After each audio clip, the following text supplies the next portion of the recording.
الحمد لله نحمده ونستعينه ونستغفره ونؤمن به ونتوكل عليه ونعوذ بالله من شرور أنفسنا ومن سيئات أعمالنا من يهده الله فلا مضل له ومن يضلل فلا هادي له ونشهد أن لا إله إلا الله وحده لا شريك له ونشهد أن سيدنا وسندنا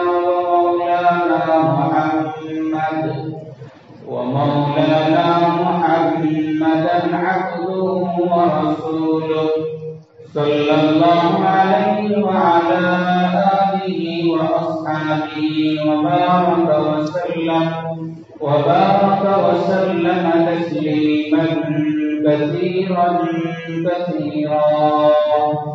أما بعد فقد قال الله تبارك وتعالى في القرآن المجيد أعوذ بالله من الشيطان الرجيم بسم الله الرحمن الرحيم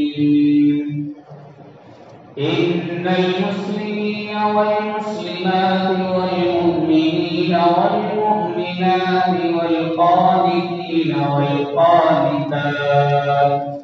والقانتين والقانتات والصادقين والصادقات والصابرين والصابرات آمنت بالله صدق الله العظيم وصدق رسوله النبي الكريم ونحن على ذلك لمن الشاهدين والشاكرين والحمد لله رب العالمين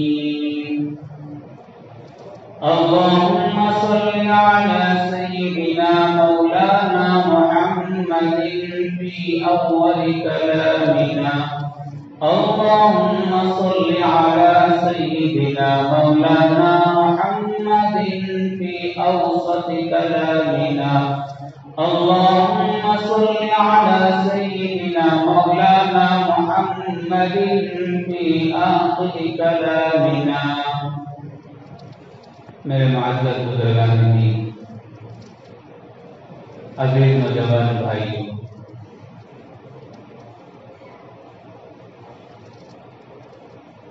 خطبے کے دوران پڑھی ہوئی آیت کی روشنی میں مسلسل آپ حضرات کے سامنے ایمان والوں کے صفات جو اللہ پاک نے بیان فرمائے ہیں اس کا تذکرہ چل رہا ہے۔ آج جس صفت پر بات کرنا ہے وہ ہے والصابرین والصابرات۔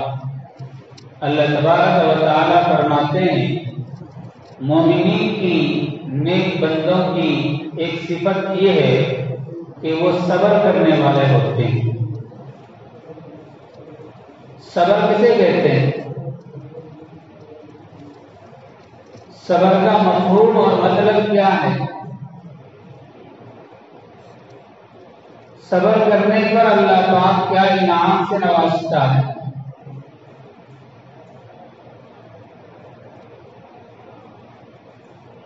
علماء اکرام نے لکھا صبر کہتے ہیں حبس النفس علی ما تکرہ، نفس کے خلاف جو باتیں بھی زندگی میں انسان کو پیش آئے، جن باتوں سے نفس کو تکلیف ہو اور جو کام بھی نفس کے خلاف ہو، جنہیں نفس کرنا نہیں چاہتا، وہ چیزیں نفس کو پسند نہیں ہیں، ہر ایسے کام اور ہر ایسی چیز پر انسان صبر کر لے اور انسان اس نفس کے خلاف کام پر جم جائے تو اس کا نام ہے صبر کرنا۔ کوئی بھی چیز ہو سکتی ہے جو ہمارے نفس کے خلاف پیش آئے، اس پر نفس کو جما دینا، اس پر اپنے آپ کو کنٹرول کر لینا، یہ صفت جس انسان کے اندر آئے وہ صبر کرنے والا اور صابرین میں شمار ہوگا۔ عام طور پر ہمارے ذہنوں میں صبر کا مفہوم یہ ہے کہ کوئی چیز گم گئی، انا للہ و انا الیہ راجعون پڑھ لیا، رشتہ داروں میں گھر والوں میں کسی کا انتقال ہو گیا، انا للہ پڑھ لیا، تو ہم سمجھ جاتے ہیں کہ یہی صبر ہے۔ یہ بھی صبر ہے، لیکن صرف اسی کا نام صبر نہیں ہے۔ علماء کرام نے لکھا صبر کی 3 قسمیں ہیں۔ ایک ہے صبر علی الطاعہ، دوسرا ہے صبر علی المعصیت، تیسرا ہے صبر علی البلایا۔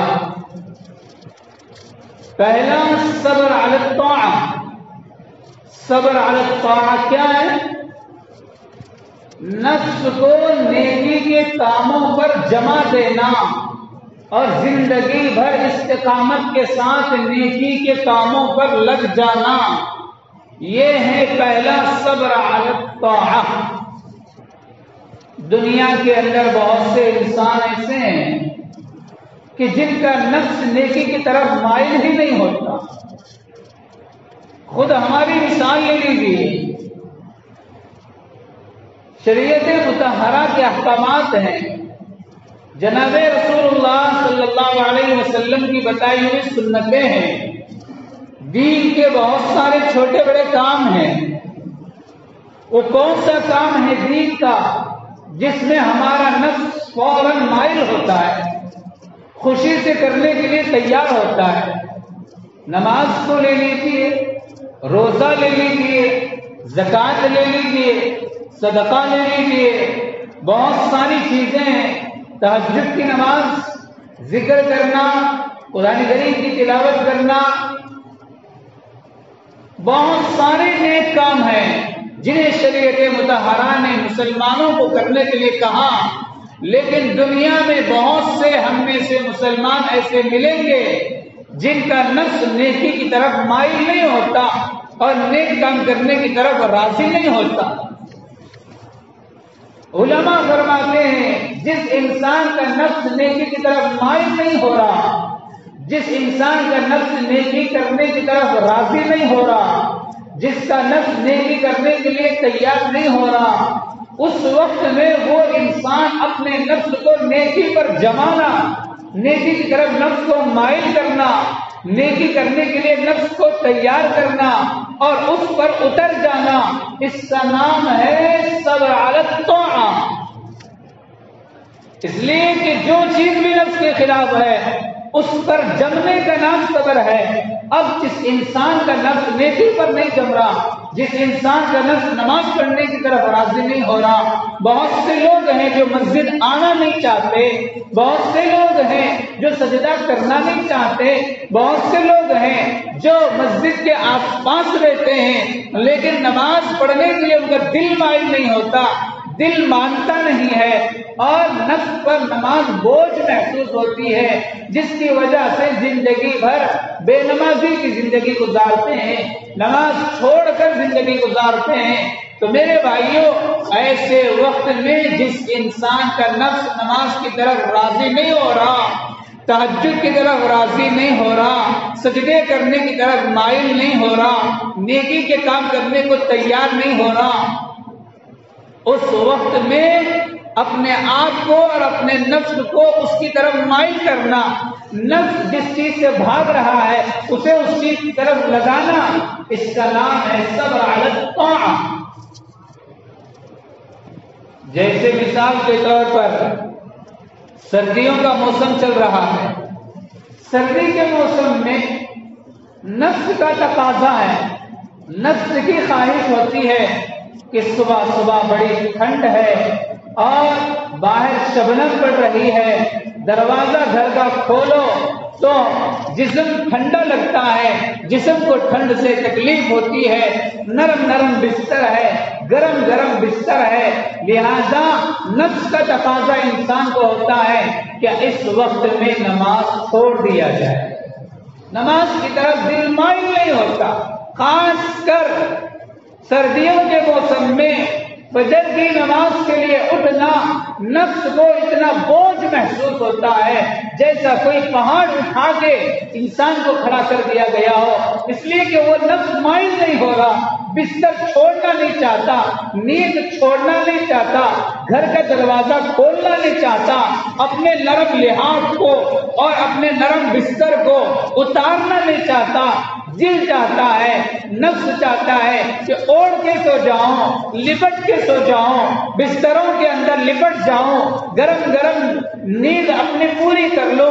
ایسے وقت میں سب سے بڑا مجاہدہ مسلمان اور کلمہ پڑھنے والے کا یہ ہے کہ جب میرا دل نماز کی طرف مائل نہیں ہو رہا، میرا نفس کا تقاضا ہے کہ میں نماز چھوڑ دوں، میرا نفس کا تقاضا ہے، سردی کے موسم کے ڈر سے نفس نماز سے روکنا چاہتا ہے، نفس اللہ کی عبادت سے روکنا چاہتا ہے۔ ایسے وقت میں ایک مومن اور سچے مسلمان اور سچے کامل ایمان والا یہ سوچتا ہے کہ میرے رب کے حکم کو چھوڑوں تو میرا رب ناراض ہوتا ہے، میرے رب کے حکم کو نہ چھوڑ دو، میرا رب اللہ کل قیامت کے دن مجھے دوزخ میں ڈالے گا، میرا رب مجھے جہنم کے حوالے کرے گا۔ ایک نماز کے چھوڑنے پر اللہ میری دنیا بھی برباد کر سکتا ہے، میری آخرت بھی برباد کر سکتا ہے۔ میرے جیسا گنہگار ہوگا، عام مسلمان ہوگا، وہ نفس کی تابع داری کر کے نماز چھوڑ کے سو جائے گا، نفس کی تابع داری کر کے نماز کو چھوڑ کر کے سردیوں کے موسم کے ڈر سے، نرم نرم بستر کو چھوڑنے کے ڈر سے، گرم گرم بستر کو چھوڑنے کے ڈر سے ایک عام مسلمان تو سو سکتا ہے، ایک گنہگار مسلمان تو سو سکتا ہے، لیکن جس کے اندر خشیت الہی ہے، جس کے اندر خوف خدا ہے، جس کے اندر تقوی و پرہیزگاری ہے، اسے یہ کرناٹک کا سردی کا موسم نہیں، اسے دہلی کی سردی بھی لگ جائے، اسے یو پی کی سردی بھی لگ جائے، اسے کشمیر کی سردی بھی لگ جائے، وہ سردیوں کے پہاڑوں پہ چلے جائے، لیکن اس کا نفس جتنا بھی اسے تقاضا کرے وہ خدا کے خوف کی وجہ سے وہ نرم بستروں کو بھی چھوڑ دے گا، وہ گرم بستر کو بھی چھوڑ دے گا، وہ اپنے نفس کے خلاف جنگ کر کے فجر کی نماز کے لیے اٹھ کر مسجد کی طرف جائے گا۔ ایسے وقت میں یہ کام کا کرنا اسے کہتے ہیں صبر علی الطاعۃ، طاعت پر جمنا پڑے گا۔ نفس چاہنے سے ہم کرتے رہیں تو زندگی میں نماز نہیں ہوگی، نفس راضی ہو تو داڑھی چھوڑیں گے، زندگی میں راضی نہیں ہوتا نفس، نفس کہے تو ہم زکوٰۃ ادا کریں گے، زندگی میں راضی نہیں ہوتا۔ کیوں؟ قرآن نے اعلان کر دیا، رب کعبہ کہتا ہے ان النفس لامارۃ بالسوء، نفس انسان کو برائی کی طرف مائل کرتا ہے۔ بہت سے لوگ ہیں دنیا میں جن کا نفس مائل نہیں ہوتا۔ گرمی کا موسم ہے، سخت دھوپ ہے، کڑاکے کی گرمی ہے، باہر نکلنے جی نہیں چاہتا، گرمی کی وجہ سے گھومنا پھرنا انسان کا مشکل ہو جاتا ہے، چلنا پھرنا مشکل ہو جاتا ہے۔ ایسے وقت میں رمضان کا مہینہ آ جائے، کڑاکے کی گرمی ہے، گرمی کا بڑا سخت موسم چل رہا ہے، ایسے وقت میں رمضان کا مہینہ آ جائے تو اب رمضان کے مہینے کے 30 کے 30 روزے رکھنا یہ اللہ تبارک و تعالی کی طرف سے مسلمان پر آرڈر ہے۔ رمضان کا مہینہ آیا، اللہ کہتا ہے رمضان کے روزے رکھو۔ اب موسم کا تقاضا ہے، موسم چاہتا ہے، گرمی کا تقاضا ہے، گرمی کو دیکھ کر کے نفس کہتا ہے تجھے تو ہر 1 گھنٹے کے بعد پانی پیاس لگتی ہے، تجھے تو اس موسم گرما میں باہر نکلنا مشکل ہو جاتا ہے، دوڑ دھوپ کرنا مشکل ہو جاتا ہے، اپنی دکان چلانا مشکل ہو جاتا ہے، 3 وقت کھا کر اور گھنٹے کے بعد ہر وقت پانی پیتے پیتے تیرا کاروبار چلانا تجھے مشکل ہے۔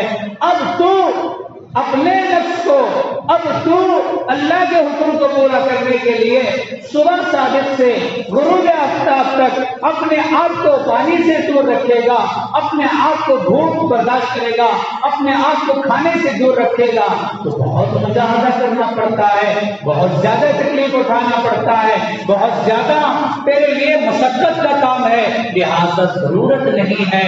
تو بھائیو، گرمی کے موسم سے ڈرا کر نفس اس طرف مائل کرتا ہے انسان کو کہ تو روزہ رکھنے سے اپنے آپ کو پیچھے ہٹا دے۔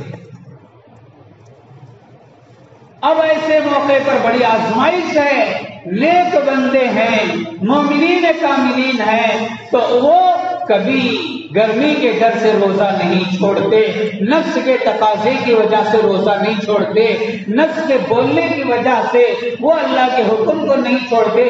لہذا صبر علی الطاعہ، نیکی پر جمنا یہ ہے کہ نفس تو کہتا ہے کہ گرمی کی وجہ سے روزہ چھوڑو، لیکن جس چیز سے نفس بھاگ رہا ہے میں اسی چیز کی طرف نفس کو کھینچ کے لاؤں گا اور زبردستی روزہ رکھوں گا، اپنے اللہ کے حکم کو پورا کرنے کے لیے روزہ رکھوں گا، اپنے اللہ کو راضی کرنے کے لیے روزہ رکھوں گا۔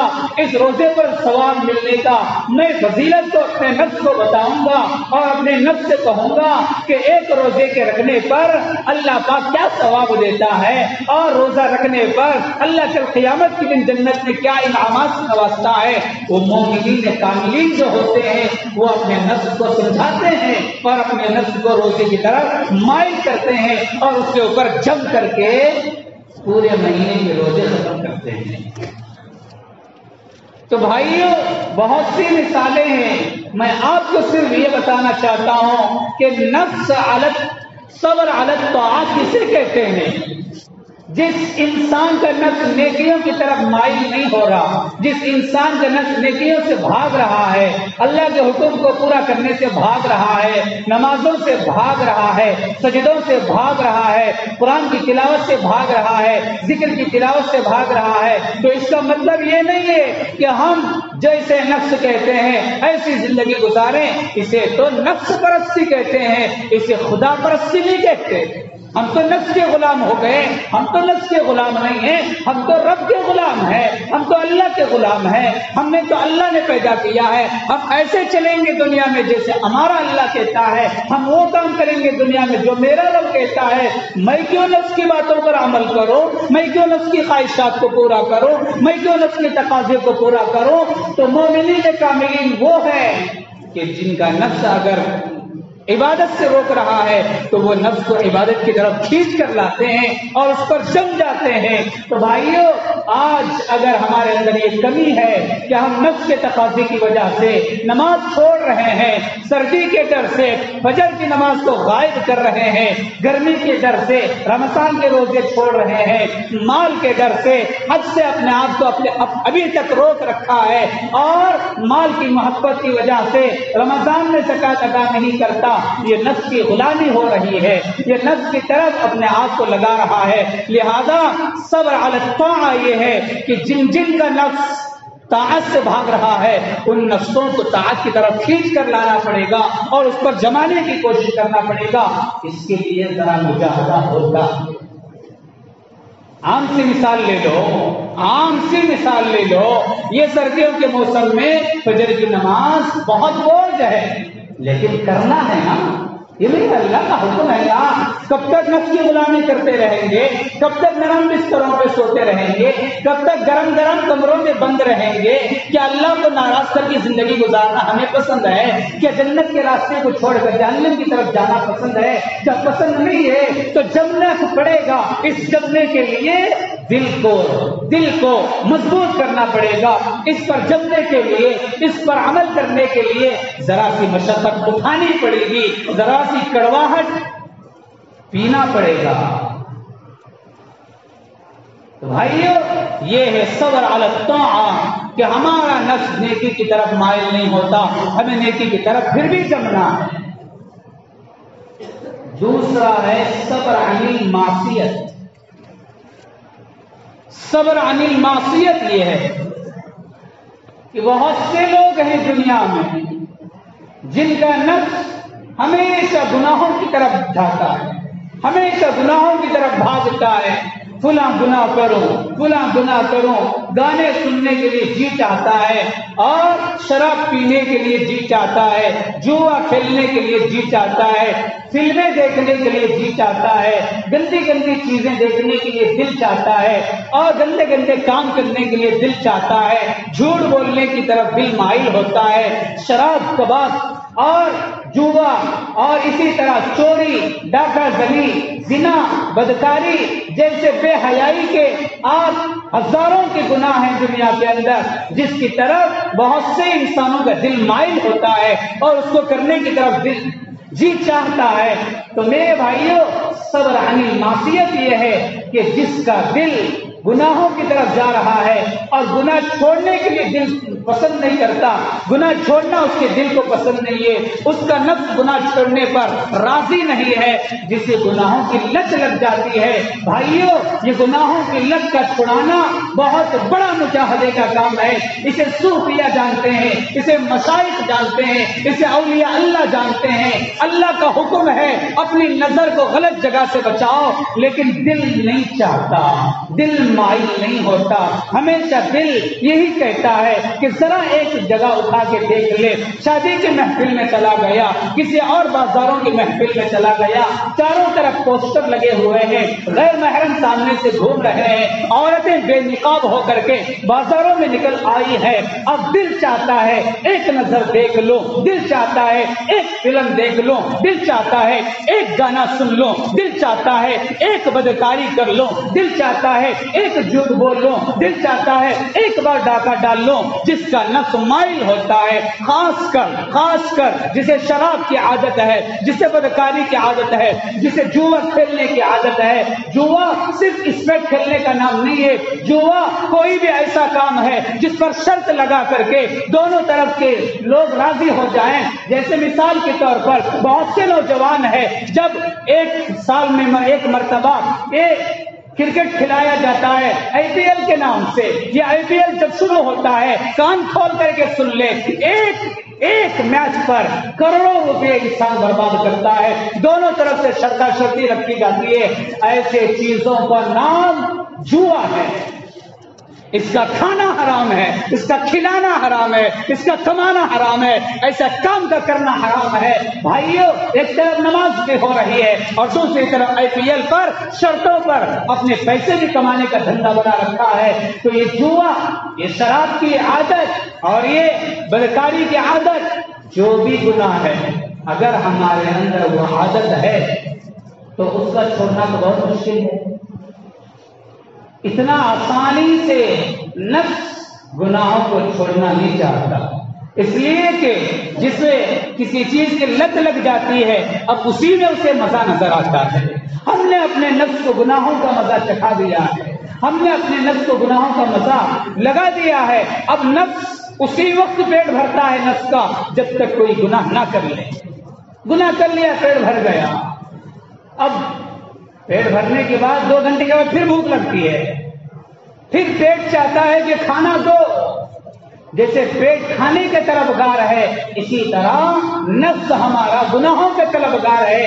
ایسا نہیں کہہ سکتا کوئی بھی ایک بار شراب پی لیتا ہوں اس کے بعد نہیں پیتا، چھوڑا، کچھ ایک بار لاسٹ چانس، اس کے بعد توبہ کرتا ہوں، ایک بار زنا کر لوں گا، دوبارہ نہیں کرتا، چھوڑ دوں گا، ایک بار پھر گئے بار توبہ کر لیا تھا، لیکن کیا کرنا ہے کہ نہیں پھر آپ ایک بار ذرا یہ بھی دیکھ لو کیسی ہے، اس کے بعد نہیں دیکھتا۔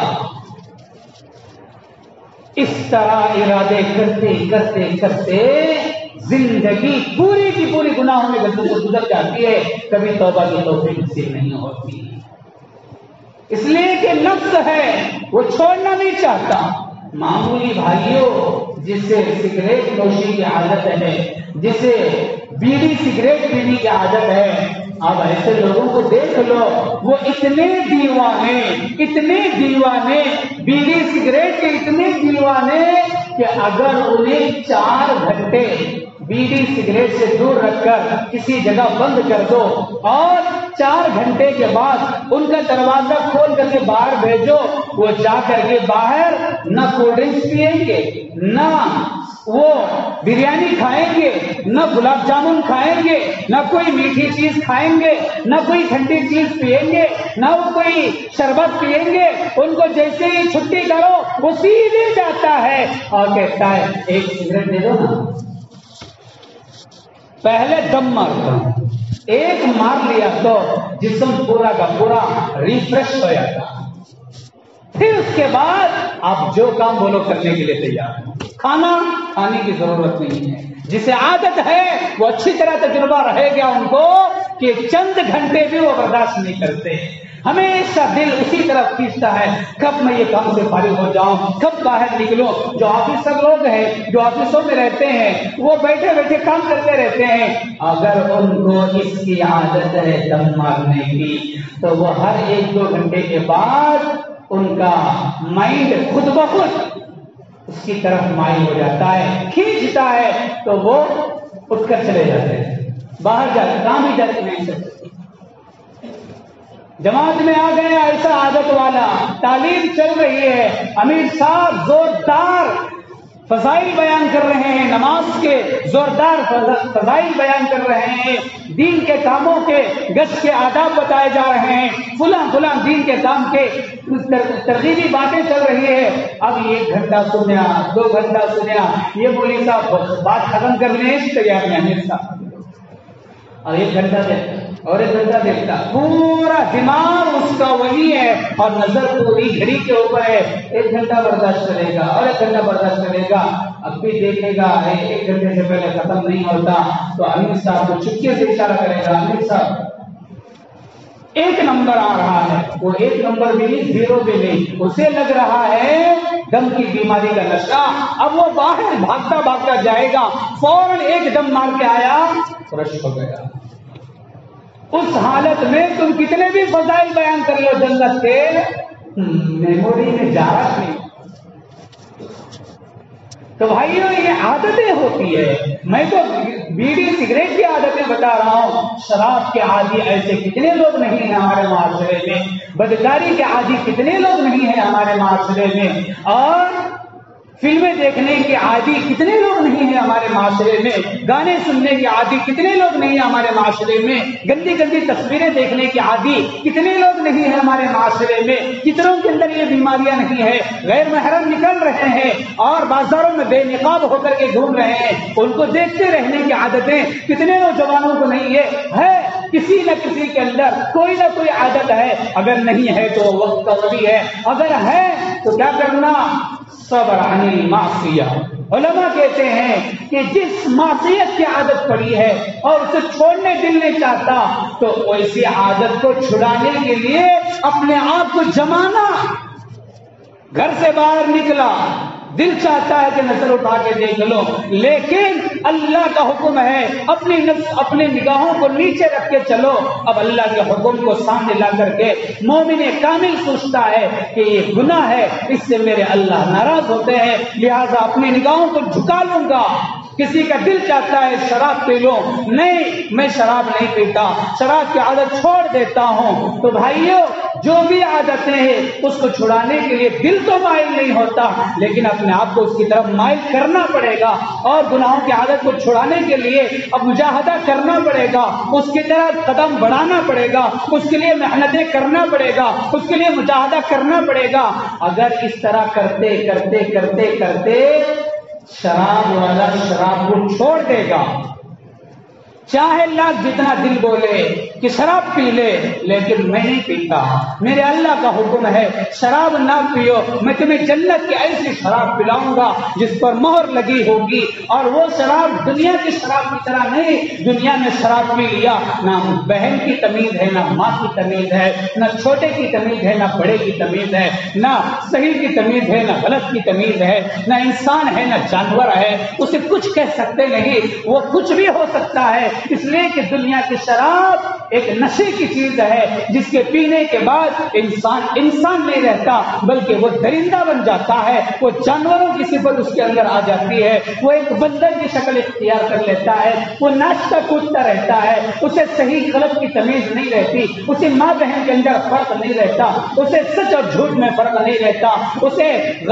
اسے اچھائی اور برائی کی تمیز نہیں رہتی۔ لہذا دنیا کی شراب کوئی شراب نہیں ہے۔ اللہ کہتے ہیں اگر ایسی غلط شراب کی کسی کو عادت پڑ گئی ہے اسے چھوڑ دو، اسے چھوڑ دو۔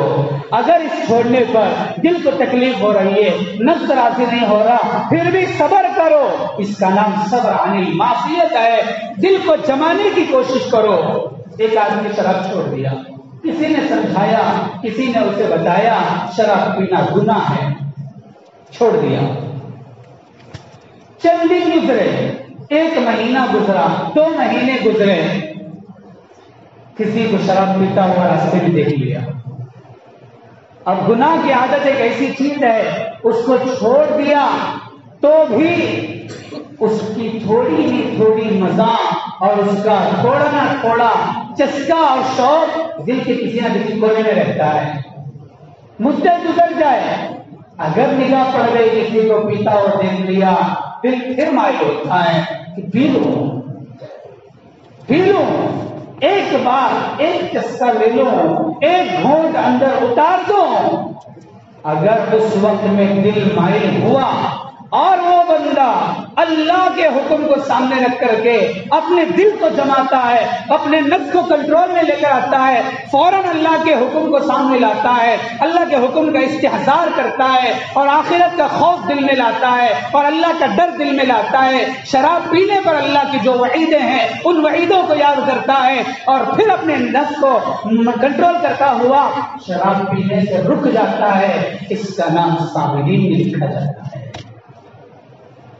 ہر گناہ کی عادت کا یہی حال ہے، لیکن بھائیوں بہت مشکل ہے گناہوں کی عادتوں کا چھوڑنا۔ اس کے لیے 1 دن 2 دن نہیں، اس کے لیے 1 مہینہ 2 مہینہ نہیں، اس کے لیے 1 سال 2 سال نہیں، اس کے لیے برسوں لگتے ہیں۔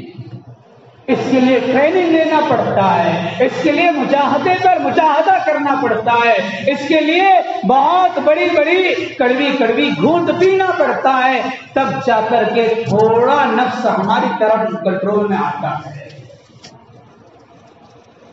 آج کیا حال ہے ہمارے معاشرے کا؟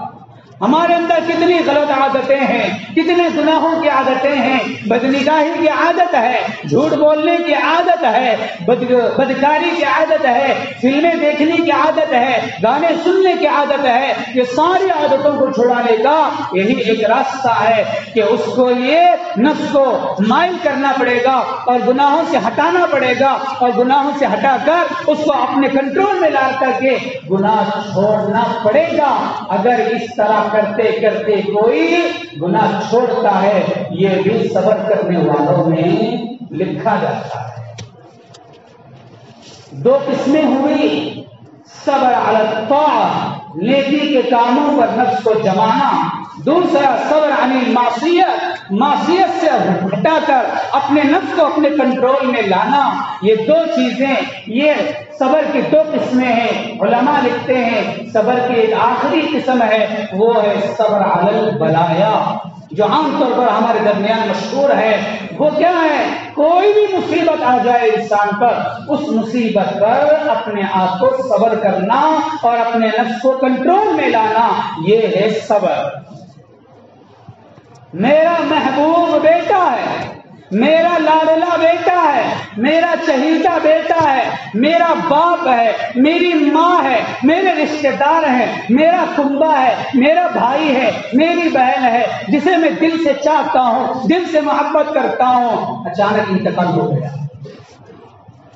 اب نفس چاہتا ہے کہ اس پر واویلا کروں، نفس چاہتا ہے اس پر شور شرابہ کرو، نفس چاہتا ہے اس پر ہنگامہ برپا کرو، اپنی محبت کا اظہار دنیا کو کر کے بتاؤ میری ماں چلی گئی، جس کا سہارا ایک ہی سہارا دنیا میں تھا میرا، وہ ماں اللہ نے لے لیا، او بیٹا اللہ نے لے لیا، وہ باپ دنیا سے چلا گیا، وہ میرا بھائی چلا گیا، وہ میری بیٹی ننھی منی معصوم تھی وہ بھی دنیا سے چلی گئی۔ اس پر نفس واویلا کرنا چاہتا ہے، اس پر نفس شور کرنا چاہتا ہے، اس پر نفس رونا دھونا کرنا چاہتا ہے، اس پر آدمی کبھی کبھی کنٹرول سے باہر ہو کر کے گناہ بھی کر لیتا ہے، اور بہت سے تو ایسے وقت میں کنٹرول سے اور اپنے آپے سے اتنے باہر ہوتے ہیں، اتنے باہر ہوتے ہیں کہ مسلمان کا اسلام اور ایمان بھی ختم ہو جاتا ہے، کفریہ تک باتیں کرتے ہیں، اللہ کو گناتے ہیں۔ کیا ضرورت تھی اس اللہ کو میرے اس بیٹے کو لے لینے کی؟ کیا اللہ کو میرا ہی بیٹا ملا؟ عورتوں کی سن لینا، کسی کے جنازے میں چلے جائیں، کسی میت کے گھر چلے جائیں، عورتوں کو دیکھ لینا، ان کے واویلا کرنے کا طریقہ کیا ہوتا ہے، میت پر رونے کا طریقہ کیا ہوتا ہے، ان کے نکلنے والے الفاظ پر غور کرنا، کسے گالیاں دے رہی ہے، کسی کا بیٹا مر گیا اس کی ماں کی زبان سے سننا، اس وقت میں وہ صرف اور صرف اپنے اللہ کو گنتی ہے اور اللہ کے بارے میں پتہ نہیں کیا کیا باتیں کرتی ہے۔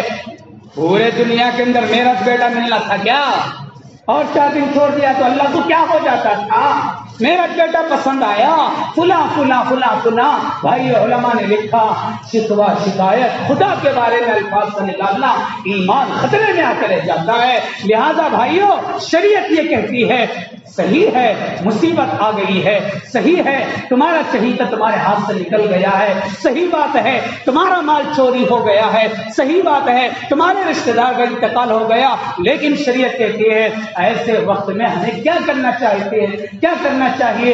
علماء نے لکھا ایسے وقت میں مسلمان کو صبر کرنا چاہیے، اپنے آپ کو کنٹرول کرنا چاہیے، اپنی زبان کو قابو میں رکھنا چاہیے، اپنے جذبات کو قابو میں رکھنا چاہیے، اپنے جذبات سے باہر نہیں ہونا، اپنے اللہ کے بارے میں برا بھلا نہ کہنا، کفریہ شرکیہ الفاظ زبان سے نہ نکالنا، اور واویلا اتنا نہ کرنا کہ آپے سے باہر ہو جائے۔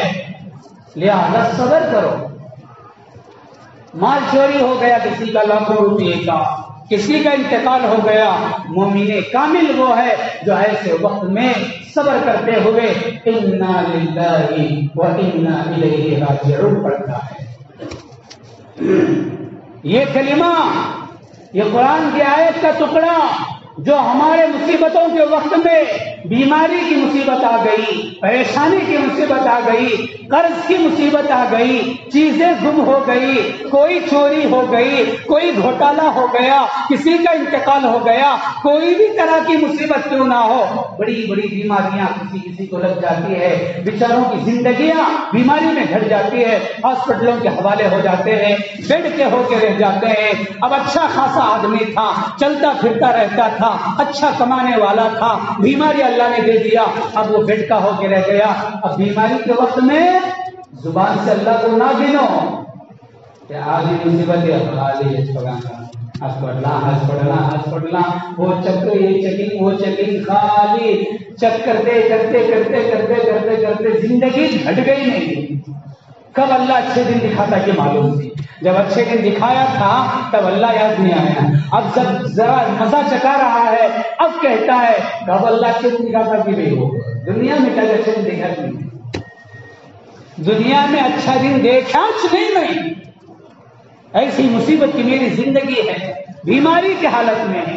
بھائیو حدیث میں آتا ہے اللہ کے رسول صلی اللہ علیہ وسلم سخت بیمار ہیں، اتنے سخت بیمار ہیں، اتنے سخت بیمار ہیں کہ بخار کی وجہ سے پورا جسم گرم ہو چکا ہے، جسم پر ہاتھ رکھو تو ہاتھ کو گرمی محسوس ہو رہی ہے اللہ کے رسول کے جسم کی۔ ایک صحابی آئے، اللہ کے رسول لیتے ہوئے ہیں، بخار بہت زیادہ چڑھا ہوا ہے، آئے آ کے دیکھا اللہ کے رسول کے پیشانی پہ ہاتھ رکھا، بہت زیادہ بخار محسوس ہوا تو اللہ کے رسول سے صحابی رسول کہنے لگے یا رسول اللہ، اگر اللہ سے کہہ دے کہ اللہ میری بیماری کو ختم کر کے شفا دے دے تو اللہ ہم کو صحت دے سکتا ہے، کیوں آپ اللہ سے دعا نہیں کرتے صحت کے بارے میں، کیوں آپ اللہ سے بیماری سے شفا کی دعا نہیں کرتے؟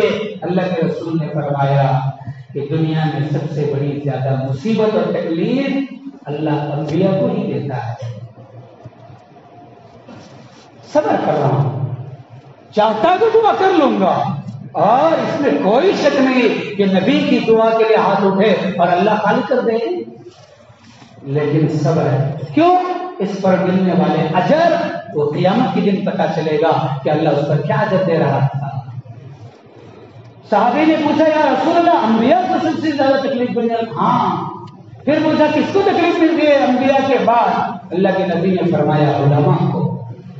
انبیاء کے بعد علماء کا درجہ ہے۔ علماء کی زندگیاں اللہ تکلیفوں میں گزارتا ہے، مصیبتوں میں گزارتا ہے، تنگیوں میں گزارتا ہے، فقر و فاقے میں گزارتا ہے، کبھی کھانے کا مسئلہ، کبھی پیسوں کا مسئلہ، کبھی بیماریوں کا مسئلہ، کبھی کوئی اور مصیبت، کبھی کوئی اور مصیبت۔ اتنی تنگی کی حالت میں اللہ علماء کو دنیا میں مصیبتیں ڈالتا ہے۔ کیوں؟ اللہ درجات آخرت میں دینا چاہتا ہے۔ یہ دنیا قید خانہ ہے، یہ دنیا چند روزہ ہے۔ یہاں کافروں کو ہم نے چھوڑ دیا مزہ کرنے کے لیے، لیکن یہ تو انبیاء ہے، یہ تو علماء ہے۔ صحابی نے پوچھا یا رسول اللہ پھر کسی اللہ زیادہ تکلیف دیتا ہے؟ اللہ کے رسول نے فرمایا اللہ اپنے نیک بندوں کو، جو جتنا زیادہ نیک ہوتا ہے آپ دیکھ لینا وہ اتنا ہی زیادہ مصیبتوں میں ہوتا ہے۔ بیماریاں ایسی سے گری رہتی ہے، پریشانیاں ایسی گری رہتی ہے۔ آپ کسی بھی اللہ کے ولی کے سامنے چلے جاؤ، وہ ہماری طرح شکوہ شکایت اپنی زبانوں سے کہتے ہوئے آپ کو نظر نہیں آتے۔ ان کے مصیبتوں کے پہاڑ ہیں ان کے سر پر، لیکن ان کے پیشانی پر بل بھی نہیں پڑتے۔ بل ہمارے اوپر مصیبت آئے تو ہمارا چہرہ بدل جاتا ہے۔ دوست کیا ہے کھٹی دال کر کے دکھانا یہ ہو چہرہ سیدھا ذرا بھائی میری مصیبت کیا مجھے معلوم۔ چہرہ بدل لیتے ہیں، طریقہ بدل لیتے ہیں، باتوں کا انداز بدل جاتا ہے۔ جاؤ اولیاء اللہ کے پاس، کتنا صبر سے بیٹھے ہیں، کتنے جمے ہوئے ہیں اپنے مصیبتوں پر، بیماریوں پر۔ کیوں؟ ان کو معلوم ہے کہ شریعت کا یہی طریقہ ہے ہم کو دیا ہوا، ہمیں شکوہ شکایت کرنا نہیں ہے، ہمیں صبر کرنا ہے اور انا للہ و انا الیہ راجعون پڑھنا ہے۔ علماء نے لکھا یہ قرآن کی آیت مصیبت کے وقت میں پڑھنے کے لیے اللہ نے جو دیا وہ اسی امت محمدیہ کو دیا ہے۔ اس سے پہلے امت کو یہ آیت اور یہ ٹکڑا، یہ دعا کسی امت کو نہیں ملی، یہ اسی امت کو ملی ہے کہ مصیبت آئے تو یہ پڑھو۔ حضرت یعقوب علیہ السلام پر بھی مصیبت آئی تھی، اپنے چہیتے بیٹے یوسف ان سے بچھڑ گیا تھا، برسوں گزر گئے، یعقوب حضرت یوسف کو تلاش کرتے کرتے، لیکن ان کو ایک نظر بھی نہیں دیکھ سکے۔ حالانکہ پورے 12 بیٹوں میں سب سے زیادہ چہیتے حضرت یعقوب کی نظر میں حضرت یوسف تھے، لیکن اللہ کی حکمت و مصلحت بچپن میں ہی اللہ نے ان کو جدا کر دیا۔ اس وقت میں حضرت یوسف علیہ السلام کے جدائی پر حضرت یعقوب نے انا للہ نہیں پڑھا، بلکہ یا اسفا علی یوسف، یا اسفا علی یوسف، افسوس کرتے تھے یہ جملے کہتے ہوئے۔ کیا مطلب ہے انا للہ و انا الیہ راجعون کا؟ کیا ترجمہ ہے؟ کیا مطلب ہے اس کا؟ اس کے پڑھنے کا کیا مطلب ہے؟ انا للہ، ہم سب اللہ کے ہیں۔ مصیبت آئی، کسی کی موت ہو گئی رشتہ داروں میں، کسی کی اولاد کا انتقال ہو گیا، کسی کے رشتہ دار کا انتقال ہو گیا، مال چوری ہو گیا، بیماری آ گئی، مصیبت آ گئی، پڑھو انا للہ۔ کیا مطلب؟ اس وقت میں مومن کہتا ہے انا للہ، ہم سب اللہ کے ہیں۔ ہماری جان کا مالک اللہ، ہماری صحت کا مالک اللہ، ہمارے دولت کا مالک اللہ، ہماری چیزوں کا مالک اللہ۔ میرا کچھ نہیں ہے، ہم سب اللہ کے ہیں، میرا کچھ نہیں۔ صحت اللہ کی تھی، میں کسی کو 1000 روپے دیا اور 1 سال کے بعد میرے 1000 روپے میں واپس لے لیا، تجھے کیا تکلیف ہے؟ میرے پیسے میں لے رہا ہوں۔ یہ صحت اللہ کی ہے، اللہ نے دیا۔ کبھی کبھی آزمائش کے لیے، ٹیسٹنگ کرنے کے لیے، دیکھیں گے کتنا میرے وعدوں پر یقین کرتا ہے۔ ذرا سا چھین لیا، جیسے بچے کے ہاتھ میں چاکلیٹ ہے اور ذری دیر کے بعد چھین لے، کیا ہوتا ہے بچے کا حال؟ ہاں نہیں میرا چاکلیٹ تیرا ہو، تو نے لگایا، تیرا پاور دے رکھا ہے۔ ایک نے 1000 دلائے گا، روتا کیوں ہے؟ صبر کر. اسی طرح ہم بچے ہیں, ہمیں معلوم نہیں, اللہ نے صحت دیا ہے, لے لیا, اس کے اوپر کیا مصلحت ہے اللہ بہتر جانتا ہے. صبر کرنا سیکھے. واویلا کیوں کرتا ہے, شور کیوں مچاتا ہے, اللہ کو کیوں گنتا ہے, برا بھلا کیوں کہتا ہے, افسوس کیوں کرتا ہے. لہذا بھائیو, انا للہ, ہم سب اللہ کے ہیں, ہماری ہر چیز کا مالک اللہ ہے. کسی کا انتقال ہوا بیٹے کا, انا للہ پڑھ لو, اللہ کا ہے, اللہ نے دیا تھا, اللہ نے نہیں لیا. اولاد ایک نعمت ہے اللہ کی, کسی کو دے دیا, اب وہ پال رہا ہے, پوس رہا ہے, محبت کر رہا ہے, اس کے اوپر کیا کیا کی امیدیں رکھا ہے, اللہ نے اٹھا لیا. کیا کرنا, انا للہ, سب اللہ کا, میں بھی اللہ کا, میرا بیٹا بھی اللہ کا, سب کی جان اللہ کی, سب کا مال اللہ کا, سب کی ساری چیزیں اللہ کی. اللہ اس کا مالک ہے, بلڈنگ کا اونر, 2 منزلہ اس کی عمارت ہے. اب وہ اپنے گھر میں اپنی چیز چاہے تو نیچے بھی رکھ سکتا ہے, چاہے تو اوپر بھی رکھ سکتا ہے. گھر اس کا پورا ہو, چیز بھی اس کی, وہ اپنی مرضی کا مالک ہے. وہ پابند نہیں ہے کہ یہ چیز یہی رکھی جائے. وہی رکھتے ہیں کیا آپ لوگ؟ ہر آدمی اپنے گھر میں اپنی چیزیں کہیں کے کہیں کر دیتا ہے. کیا بھی یہ بیڈ پہ یہ روم تھا, یہ روم میں تھا, یہ روم میں اٹھایا جا رہتا ہے, میری مرضی, تمہیں کون پوچھنے والا. میری پیٹ میں کہاں تو بھی شفٹ کر لیتا ہوں, میری چیز میں کہاں تو بھی شفٹ کر لیتا ہوں. میرا مسئلہ میرا گھر کا, میری سہولت کے حساب سے میں کوئی بھی چیز کہیں بھی سیٹ کر لیتا ہوں. کرتے نہیں کرتے. ٹھیک یہی مثال ہے کسی کے انتقال ہونے کی. وہ انتقال ہوا تو کیا مطلب, اللہ یہاں کی چیز وہاں شفٹ کر دیا. تجھے کہیں کو تکلیف, میری چیز ہے, میں دیا تھا اولاد کی شکل میں نعمت, اب میں لے لیا, کہاں ہے, میرے پاس رکھو. صبر کر لو. آگے اللہ کہتا ہے وَإِنَّا إِلَيْهِ رَاجِعُونَ. صرف یہی نہیں گیا, ہم سب بھی اللہ کی طرف جانے والے ہیں. وَإِنَّا إِلَيْهِ رَاجِعُونَ. ہم سب بھی اسی کی طرف جانے والے ہیں. ارے جائے گا تو اللہ تیری اولاد کو تیرے سے ملائے گا. جائے گا, تیری دنیا میں جو ماں انتقال ہوئی ہے وہ ماں کو تجھے اللہ جنت میں ملائے گا. وہ آج جا رہی ہے, کل تیرا نمبر ہے. آج تیرا باپ جا رہا ہے, کل 4 سال کے بعد تیرا نمبر ہے. آج وہ جا رہا ہے, کل تیرا نمبر ہے. وَإِنَّا إِلَيْهِ رَاجِعُونَ. پڑھو میتوں کے سامنے غم مت کرو زیادہ. فطرت میں آنسو بہانا آتا ہے, بہا لو, لیکن واویلا نہ کرنا, شور شرابہ نہ کرنا, اللہ کے بارے میں برا بھلا نہ کہنا. یہ آیت پڑھ لو, انا للہ, ہم سب اللہ کے ہیں. وہ اللہ نے اپنی چیز کو لے لیا, میرے اختیار میں نہیں ہے. وَإِنَّا إِلَيْهِ رَاجِعُونَ. اور میں بھی اللہ کی طرف جانے والا ہوں. دنیا کی ساری مخلوق کو اللہ ہی کی طرف جانا ہے, اسی کی طرف لوٹنا ہے, اسی کے دربار میں حاضر ہونا ہے. میدان حشر میں ہم سب کو جانا ہے. ہمارے ابا کا انتقال ہوا ہے, ہمارا بھی ہو جائے گا, ہوگا نہیں ہوگا, ہم کو بھی جانا ہے, نہیں جانا ہے, جانا ہے. سب کی ایک منزل ہے. تو بھائیو, یہ جملہ ہے, یہ کلمہ, یہ دعا ہے جو ہمارے اسلام نے دیا. اس میں تسلی ہے, تسلی ہے, دل کو اطمینان کر رہا ہے اللہ. یہ پڑھ لو, تمہیں تسلی مل جائے گی. علماء نے لکھا ہے اس دعا کے پڑھنے پر مصیبت کے وقت میں اگر کوئی یہ دعا پڑھ لیتا ہے, اللہ اس کو بہترین بدلہ عطا فرماتا ہے, چاہے دنیا میں دے دے, چاہے آخرت میں دے دے. حضرت ام سلمہ صحابیہ ہے, فرماتی ہے ایک دن میرے شوہر ابو سلمہ گھر تشریف لائے, بڑی خوشی کی حالت میں تشریف لائے. میں نے پوچھا کیا بات ہے, اتنا خوش نظر آ رہے ہو, اتنی خوشی آپ کے چہرے پر ہے.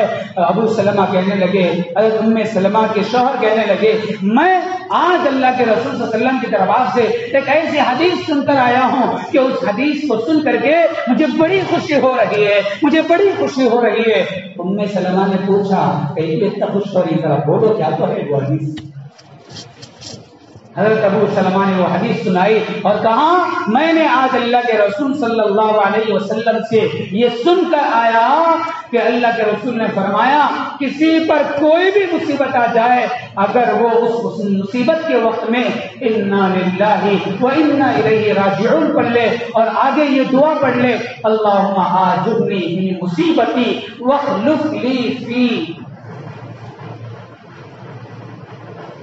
کہ اگر کوئی آدمی انا للہ پڑھ کر کے یہ دعا پڑھ لے، اللہم آجرنی فی مصیبتی واخلف لی فی باخلفی، کہ یا اللہ جو کچھ ہے یہ تیرے حوالے ہے اور آگے ہم بھی تیرے ہی پاس آنے والے ہیں، اس مصیبت میں مجھے بہترین بدلہ عطا فرما، اجر عطا فرما، اور اس کا مجھے بہترین بعد میں بدلہ عطا فرما۔ حضرت ام سلمہ کہتی ہے میرے شوہر نے جب یہ دعا سنائی تو میں نے اسے یاد کر لیا کہ کوئی بھی مصیبت آئے تو یہ پڑھنا ہے۔ چند دنوں کے بعد میرے شوہر کا انتقال ہو گیا، حضرت ام سلمہ کا انتقال ہو گیا۔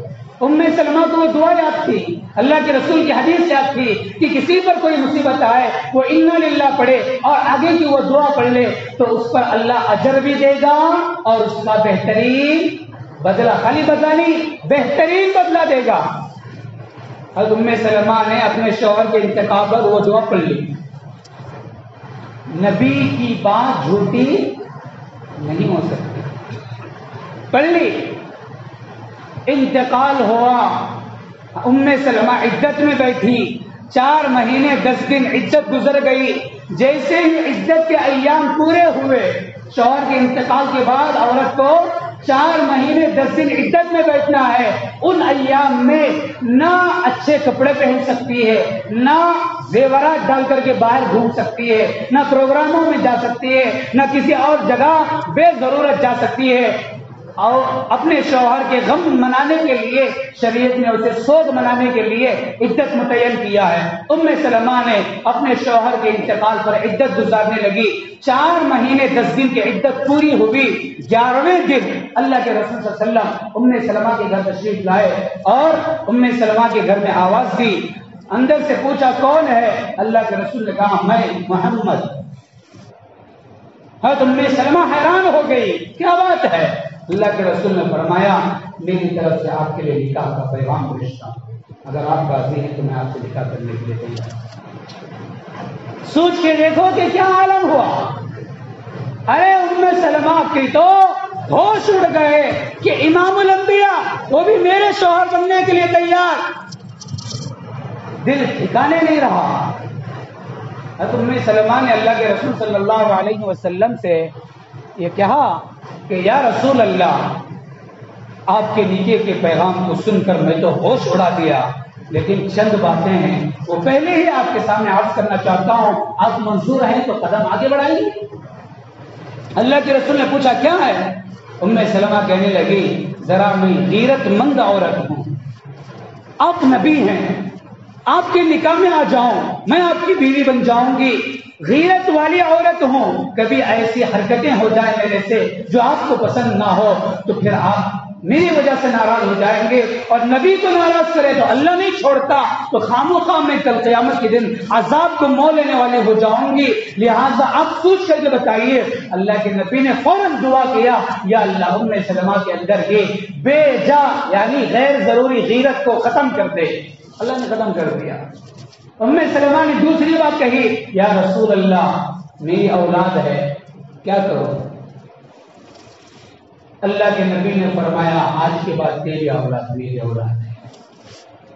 چنانچہ بھائیوں یہ ساری باتیں ہوئی اور طے ہو گیا کہ ام سلمہ کا نکاح اللہ کے نبی سے ہوگا۔ چنانچہ وہ اپنے شوہر کے انتقال کی عدت گزارتے ہی فوراً اللہ پاک نے ام سلمہ یہ کہنے لگی یہ جو مجھے امام الانبیاء شوہر بن کر کے میری زندگی میں آئے، میں کبھی زندگی میں نہیں سوچی تھی کہ میرے شوہر ابو سلمہ سے بڑھ کر بھی کوئی اچھا انسان دنیا میں ہوگا۔ میں تو میرے شوہر کو اچھا شوہر سمجھتی تھی، لیکن میں نے ان کے انتقال پر وہ دعا پڑھی تھی اور اس کا ترجمہ یہ تھا کہ یا اللہ مجھے اس مصیبت پر بدل اجر بھی عطا فرما اور اس سے بہترین بدلہ عطا فرما۔ تو اللہ نے مجھے نبی کی شکل میں ابو سلمہ سے بہتر شوہر عطا کر دیا، نبی سے بڑھ کر کوئی اور شوہر ہوگا نہ۔ تو بھائیو یہ ہے اس دعا کی برکت کہ جو بھی انسان کسی مصیبت میں پڑے گا اللہ اس دعا کی برکت سے اس کی چیز جو اس کے ہاتھ سے نکل گئی ہے اللہ اس سے اچھی چیز اس کے ہاتھ میں دے گا۔ لہذا یہ ہے صبر کے طریقے اور یہ ہے صبر کرنے کا حکم شریعت کی طرف سے۔ اگر یہ صبر کی صفات مومنین کاملین کی طرح ہمارے اندر بھی آئے گی تو اللہ ہم کو